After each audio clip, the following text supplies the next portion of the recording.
దేశం ముందుంటుందా లేక మతం ముందుంటుందా? ఒక సామాన్య భారతీయుడిని అడిగితే తడుముకోకుండా నా దేశమే నా మొదటి ప్రాధాన్యత అని చెబుతాడు. కానీ కొంతమంది ఆలోచన విధానం చూస్తే మాత్రం మీకు నిజంగా ఆశ్చర్యం వేస్తుంది. వీళ్ళ దృష్టిలో దేశ సరిహద్దుల కంటే మతమే వాళ్లను ఎక్కువగా కలిపుంచుతుంది. దీన్నే వాళ్ళు ఉమ్మ అంటారు. వినడానికి ఈ మాట చాలా గొప్పగా ఉంటుంది, కానీ ఆచరణలో ఈ ఆలోచన దేశ భద్రతకే ముప్పుగా మారుతుంది. దానికి మొదటి ఉదాహరణ నాసిక్ లో జరిగిన TCS కేసులో నిదా ఖాన్ అనే మహిళ ప్రధాన నిందితురాలు.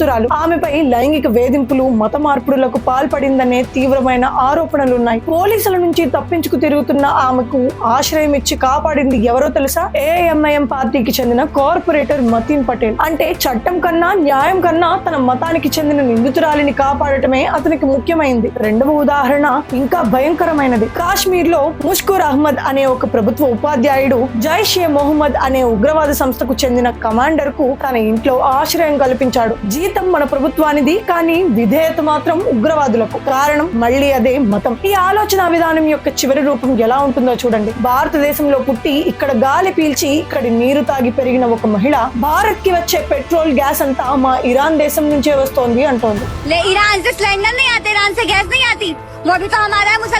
అంటే ఆమె దృష్టిలో భారతదేశం తన దేశం కాదా? ఇరాన్ ను మా దేశం అంటోంది. ఎందుకంటే అది ఒక ముస్లిం దేశం కాబట్టి. ఒక నేరస్తురాలికి ఆశ్రయం ఇవ్వడం, ఒక ఉగ్రవాదికి సేవ చేయడం, ఇదంతా మతం అనే ముసుగులో జరుగుతోంది. సమస్య ఏంటంటే ఎవరైనా ఈ మెంటాలిటీని ప్రశ్నిస్తే వెంటనే వాళ్లను విలన్స్ లా చూస్తారు. మొత్తం మతాన్నే టార్గెట్ చేస్తున్నారని కలరింగ్ ఇస్తారు. మతం గొప్పదే, కానీ అది దేశభక్తికి అడ్డుగా మారినప్పుడు అది దేశ ద్రోహంతో సమానం. దేశం లేకపోతే మనకు ఏ మతము లేదు, ఏ అస్తిత్వము లేదు. ఈ ప్రమాదకరమైన ఆలోచన విధానంపై మీ అభిప్రాయం ఏంటో కింద కామెంట్స్ లో చెప్పండి. దేశభక్తిని నమ్మే ప్రతి ఒక్కరికి ఈ వీడియోని చేరేలా షేర్ చేయండి. జై హింద్. ఈ విషయం గురించి ఇంకా క్లియర్ గా తెలుసుకోవాలంటే ఫుల్ వీడియో చూడండి.